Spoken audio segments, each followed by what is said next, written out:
Good evening. This is The Synthetic Lens. I'm David Carver. Last time we checked in on the Musk versus OpenAI trial, we walked you through the full backstory, from the founding to the lawsuit. Tonight, week 1 is in the books, and it was a lot. Musk on the stand for more than 7 hours across 3 days. An admission about his own AI company that gave OpenAI's lawyers a clear opening. A judge who's had enough of doomsday talk, and diary entries from a co-founder that could reshape the case. Marcus Chen has been in the courtroom all week. Stan Rogers has been tracking the legal angles. Let's get into it. Marcus, set the scene. Thanks, David. The federal courthouse in Oakland was packed all week. Armies of lawyers, journalists typing furiously, a handful of nervous OpenAI employees, and outside, protesters carrying signs urging people to quit ChatGPT, boycott Tesla, or both. But the real show was inside. Elon Musk took the stand Monday in a crisp black suit and tie, and for 3 straight days, he was the center of everything. According to Reuters, he testified for more than 7 hours total. His direct testimony was smooth, almost conversational. His lawyer Mark Molo clearly trying to humanize him for the jury. But once OpenAI's lawyer William Savitt got him on cross-examination, things got heated fast. Well, our listeners heard the broad strokes of Musk's testimony in our last episode. The charity framing, the founding story, the sense of betrayal. But several moments this week were entirely new, and they matter. The first was the speciesist story. Marcus? This was Musk at his most compelling. He told the jury about a conversation with Google co-founder Larry Page, someone he considered a close friend, close enough to stay at his house. Musk said he asked Page what happens if AI tries to wipe out humanity. Page's response, according to Musk, that will be fine as long as artificial intelligence survives. Musk then told the jury, I said that was insane. That's just crazy. And then he called me a speciesist because I care about humans more than AI. Musk paused, then added, the reason OpenAI exists is because Larry Page called me a speciesist. It's a remarkable origin story. OpenAI born not from business strategy, but from an existential argument between 2 billionaires about whether humanity deserves to survive. The courtroom was riveted. But then came the moment that may have done the most damage to Musk's case. Stan. It was late in the cross-examination. According to MIT Technology Review's courtroom coverage, Savitt pressed Musk on whether his own AI company, xAI, uses OpenAI's technology. Musk's answer was blunt, yes. xAI, the maker of Grok, partly distills OpenAI's models, meaning it uses outputs from ChatGPT and other OpenAI systems to train its own AI. The man suing OpenAI for betraying its nonprofit mission is simultaneously using OpenAI's products to build his own for-profit competitor. Musk's explanation, it is standard practice to use other AIs to validate your AI, which is technically true in the industry, but in a courtroom where you're arguing that OpenAI's technology was supposed to be open and nonprofit, admitting you're using it for your own commercial product is, to put it mildly, a complicated look. Stan, legally, how damaging is that? Damaging, but not fatal. It undermines the purity of his nonprofit framing, but it doesn't directly address whether the original donations were restricted. The defense will hammer it, though. That wasn't the only awkward admission. Marcus. According to Reuters, Savitt also established that Musk hadn't read the details when Altman forwarded him a term sheet in August 2017 about converting OpenAI to a profit structure. Musk's exact words on the stand, "My testimony is I didn't read the fine print, just the headline." For a case that hinges on what was or wasn't promised, the plaintiff admitting he didn't read the key document is significant. CNBC reported that Savitt also reminded the jury Musk never fulfilled his original $1 billion funding commitment to OpenAI, a fact Musk confirmed. He gave roughly $38 million, that's 3.8% of what he'd promised. Now, $38 million is still a lot of money, but in the context of a company now worth hundreds of billions, it's worth noting the gap between promise and delivery. There was also the spectacle of Musk's combative style on the stand. The Guardian reported that Musk often refused to answer questions as instructed, and the judge had to interject multiple times, telling him to simply give a yes or no response. At various points, Musk told Savit, "You're being misleading with your question," and "Your questions are not simple, they are designed to trick me essentially." Judge Gonzalez-Rogers was not sympathetic. "That comes with litigation," she told Musk's team. Then there was the argument neither side could resist having and the judge couldn't tolerate. Stan? AI safety, the existential risk debate.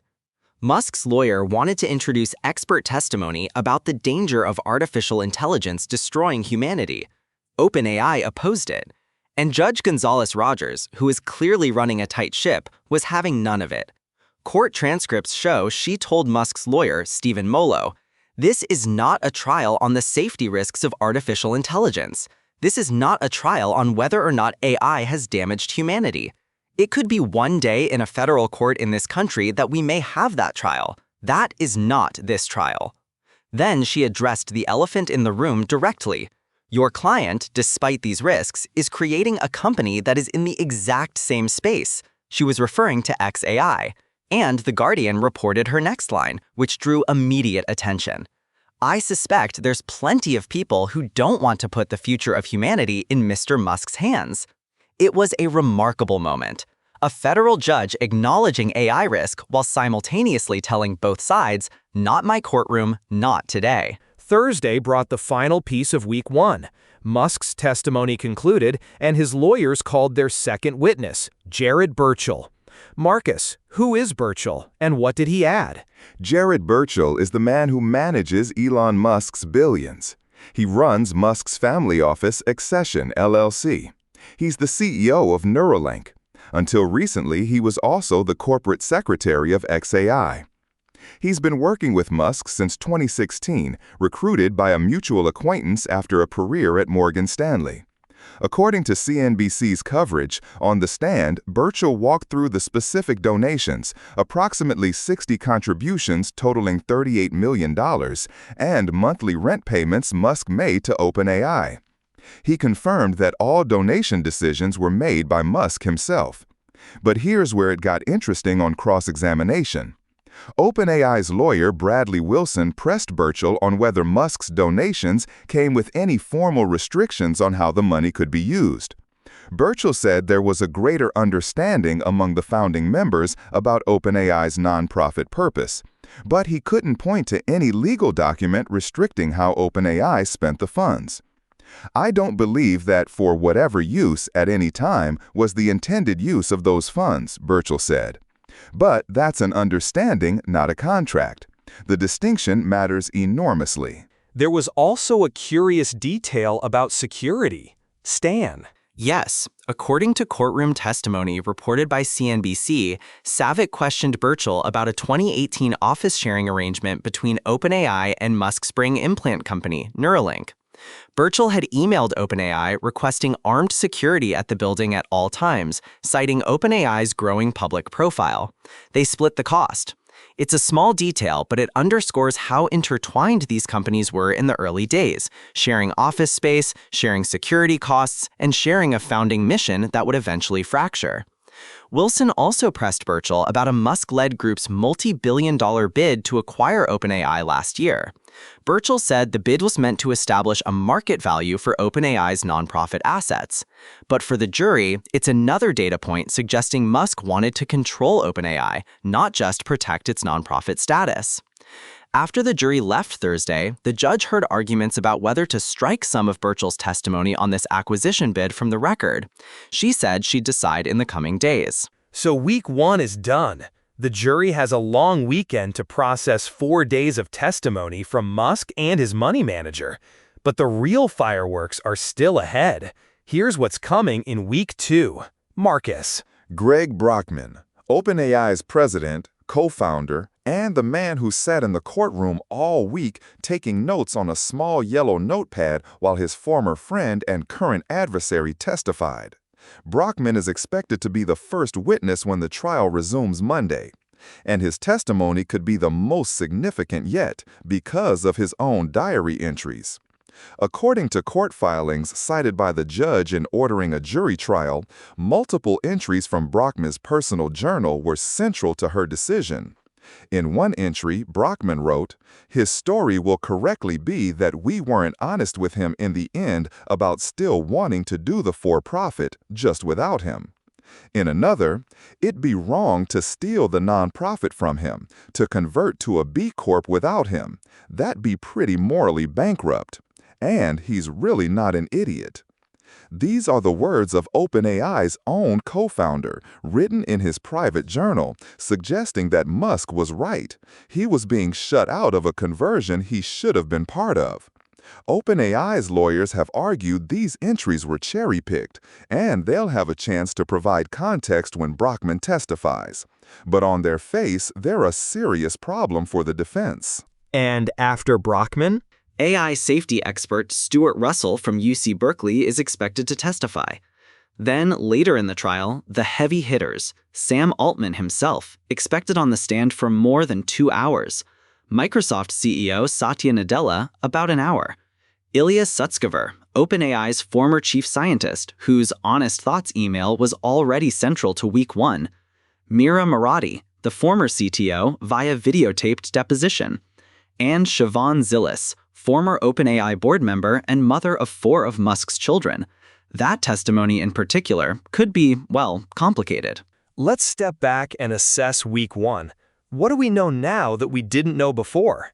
Stan. 3 things. First, Musk's case is stronger on emotion than on law. His testimony was compelling. The speciesist story, the sense of betrayal, the "I was a fool" narrative. But legally, Savitt exposed real weaknesses.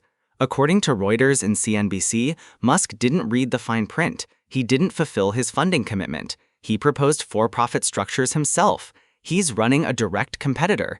And he's using OpenAI's own technology. That's a lot of ammunition for the defense. Second, the judge is keeping this case on a tight leash. No AI doomsday scenarios, no Terminator references. This is about charitable trust law and corporate governance, not about whether robots will destroy humanity. And third, the Brockman diary entries are a wild card. If Brockman confirms on the stand what he wrote in his private journal, that the co-founders knowingly excluded Musk from the for-profit conversion, that could swing the jury toward Musk. But if Brockman provides context that changes the meaning of those entries, it could backfire completely. Marcus, the bigger picture. This trial is about $38 million in donations made to a nonprofit. That nonprofit is now worth over $300 billion. Its for-profit parent is preparing for an IPO that could value the company at close to $1 trillion. Meanwhile, according to Bloomberg and CNBC, Musk's clone xAI was absorbed into SpaceX earlier this year in a deal valuing the combined entity at $1.25 trillion, with an IPO expected as early as June. 2 men who once shared a dream of safe AI for humanity are now fighting over who gets to be the richest person in the world while building it. The jury in Oakland isn't being asked to decide who's right about AI safety. They're being asked whether a promise made over dinner and emails and diary entries constitutes a binding commitment that can't be broken, and whether $38 million in early donations can support remedies aimed at reshaping a company now valued in the hundreds of billions. Week 2 begins Monday with Greg Brockman on the stand. We'll be watching. We'll have another update for you soon. I'm David Carver. Stay critical. This episode was produced using reporting from Reuters, MIT Technology Review, The Guardian, CNBC, Business Insider, The New York Times, NPR, BBC, Bloomberg, and federal court filings.